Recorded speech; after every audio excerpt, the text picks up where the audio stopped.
विषय दोस्तों बड़ा दिलचस्प है और मैं चाहता हूं कि बड़े ध्यान से देखिएगा। जी हाँ, ये रहा दोस्तों 7 बातें आपको स्वर्ग जाने से रोक सकती है। मैं रिपीट करता हूं, 7 बातें आपको स्वर्ग जाने से रोक सकती हैं। वो 7 बातें क्या है, मैं आपके बीच में रखने जा रहा हूं ना। उसके पहले कुछ वचन बढ़वा देता हूं। इब्रानी किताब उसका 12 का 15 कहता है कि ध्यान से देखते रहो, ऐसा ना हो कि कोई परमेश्वर के अनुग्रह से वंचित रह जाए। दूसरा, इब्रानियों का 12 का 28, इस कारण हम इस राज्य को पाकर जो हिलने का नहीं, उस अनुग्रह को हाथ से जाने ना दे। ये 2 वचन बताता है हमें सतर्क रहने को, वार्न करता है सावधान रहने को। अगर हम सतर्क या सावधान नहीं रहे तो दोस्तों हम स्वर्ग जाने से वंचित रह जाएंगे और उद्धार को खो सकते हैं। एक छोटा सा एग्जांपल, एक व्यक्ति था जिसने अपना उद्धार खो दिया। मैं बताता हूं कौन है।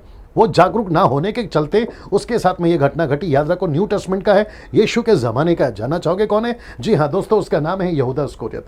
यीशु का चेला था, 12 में इसकी गिनती थी, लेकिन क्योंकि वो जागरूक नहीं था अपने उद्धार के प्रति, अपने जीवन के प्रति, कुछ चांदी के लालच के छक्के के चलते लालच में आकर उसने जो है यीशु मसीह के साथ में ऐसा काम किया जिसके चलते उसका उद्धार खो गया। आज वो स्वर्ग में नहीं है, वो अनंत काल के नरक में। याद रखो, मसीह जीवन जितना आसान है उतना सतर्क रहना भी कहता है, सावधान रहने को भी कहता है। मसीह यीशु ने खुद कहा है कि चौड़ा रास्ता विनाश को पहुंचाता है, सकरा रास्ता जीवन को पहुंचाता है, लेकिन सकरे रास्ते में बहुत सारे लोग नहीं आएंगे, कम ही लोग आएंगे। तो आपकी गिनती अगर सकरे रास्ते में है तो आपको ये 7 बातों से बचना है। मैं आपके बीच में रखने जा रहा हूं। 7 क्या है? सबसे पहला, धन का लालच। मैं रिपीट करता हूं, धन का लालच। मत्ती की किताब उसका 19 का 23, तब यीशु ने अपने चेलों से कहा, मैं तुमसे सच कहता हूं कि धनवान का स्वर्ग के राज्य में प्रवेश करना कठिन है। ये जो शब्द लिखा है ना, कठिन है। मत्ती की किताब उसका 6 का 9, पर जो धनी होना चाहते हैं वे ऐसी परीक्षा और फंदे में और बहुतेरे व्यर्थ हानिकारक लालसाओं में फंसते हैं जो मनुष्य को बिगाड़ देती है और विनाश के समंदर में डुबा देती है। ना दोस्तों, मैं चाहता हूं कि अब ये 2 वचनों से समझ में आता है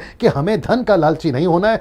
यीशु के पीछे हम क्यों चल रहे हैं? पैसों के लिए नहीं, आशीष के लिए नहीं, घर के लिए नहीं, वीजा, बिजनेस, नौकरी, परिवार के लिए नहीं। हम यीशु के पीछे चल रहे हैं, यीशु के राज्य को बनाने के लिए ना। वक्त को ध्यान में रखते हुए, थोड़ा वक्त आज ज्यादा जाएगा। दूसरा पॉइंट है घमंड। ये कहता है घमंड, दूसरा पॉइंट है घमंड। याकूब की किताब उसका 4 का 6 कहता है कि परमेश्वर अभिमानियों से विरोध करता है पर दीनों पर अनुग्रह करता है। और 4 का 10 कहता है प्रभु के सामने दीन बनो तो वह तुम्हें शिरोमणि ठहराएगा। तो इसका मतलब है हमें घमंडी नहीं बनना है, हमें यीशु के साथ अधीनता में चलना है। लूसीफर ने घमंड किया, उसको नीचे फेंक दिया गया। हम उसके अनुयायी नहीं करेंगे, हम यीशु के पीछे चलेंगे। घमंड से बचना है दोस्तों ना। मैं इसमें अगर एक और चीज जोड़ दूं, आप क्या हैं? प्रीचर हैं, वर्शिपर हैं, म्यूजिशियंस हैं, आप जो भी हैं, आपको किसी भी चीज का घमंड नहीं करना है, क्योंकि जो कुछ आपको मिला है वो सब प्रभु की ओर से मिला है ना। दोस्तों तीसरा ये है आलस या लेजीनेस।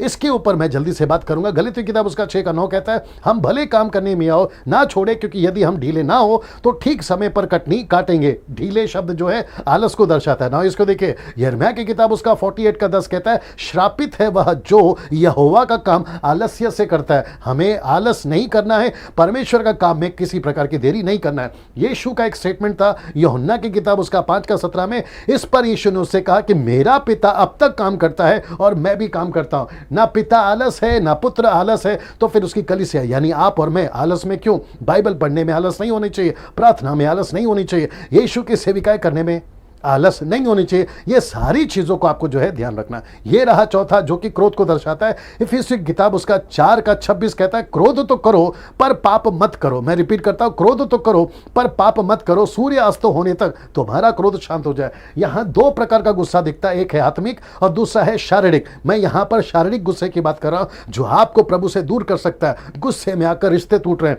गुस्से में आकर चर्च को छोड़ रहे हैं, गुस्से में आकर पास्टर से रिश्ता तोड़ रहे हैं, गुस्से में आकर यहां तक कि यीशु को भी लोग छोड़ रहे हैं। ये गुस्सा आपको अनंत काल के लिए नरक में डाल सकता है। ये गुस्सा आपको स्वर्ग से वंचित कर सकता है। ये गुस्सा आपको यीशु से अलग कर सकता है, आपके उद्धार से आपको वंचित कर सकता है। बहुत सावधान रहिएगा ना, क्योंकि याकूब की किताब उसका 1 का 19 कहता है, हे मेरे प्रियो भाइयों, ये बात तुम जानते हो, इसलिए हर एक मनुष्य सुनने के लिए तत्पर और बोलने में धीरा और क्रोध करने में धीमा हो। ये देखिए, क्रोध करने में धीमा हो। सब उपदेश की किताब उसका 7 का 9 कहता है, अपने मन में उतावली से क्रोध ना हो, क्योंकि क्रोध मूर्खों ही के हृदय में रहता है। जो मूर्ख है उसके हृदय में क्रोध रहता है ना। 5वां अनाज्ञाकारिता, डिसोबीडियंस। ये पहला यूहन्ना उसका 2 का 4 कहता है, बड़े ध्यान से सुनिए, जो कोई ये कहता है कि मैं उसे जान गया हूं और उसकी आज्ञाओं को नहीं मानता, वह झूठा है और उसमें सत्य नहीं है। ये वचन आप समझ गए होंगे। मैं चाहता हूं कि 6वें पे जल्दी से जाए। 6वां कहता है जलन।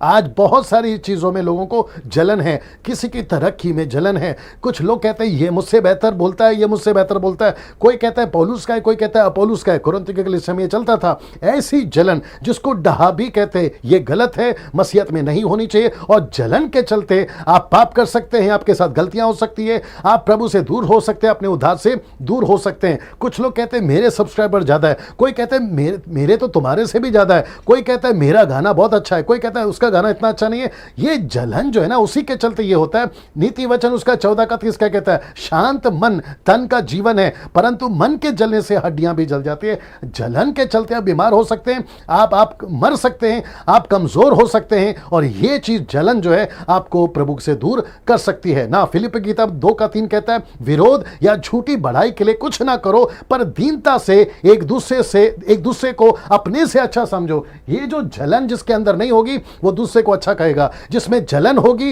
वो दूसरे को बुरा कहेगा। जलन से बचिए और स्वर्ग जाने से अपने से वंचित ना होइए, बल्कि प्रभु के राज्य में चलिए, जलन से बचिए। ये रहा 7वां जो है आखिरी और बहुत ही खतरनाक है। ये आपको 90% नहीं, 100% नहीं, 1,00,000% प्रभु से दूर कर सकता है, और वह है व्यभिचार। इब्रानियों की किताब उसका 12:14 सबसे मेल मिलाप रखो, उस पवित्रता के खोजी हो जिसके बिना कोई प्रभु को कदापि ना देख सकेगा। पवित्रता क्या है जिसके बिना नहीं देख सकते?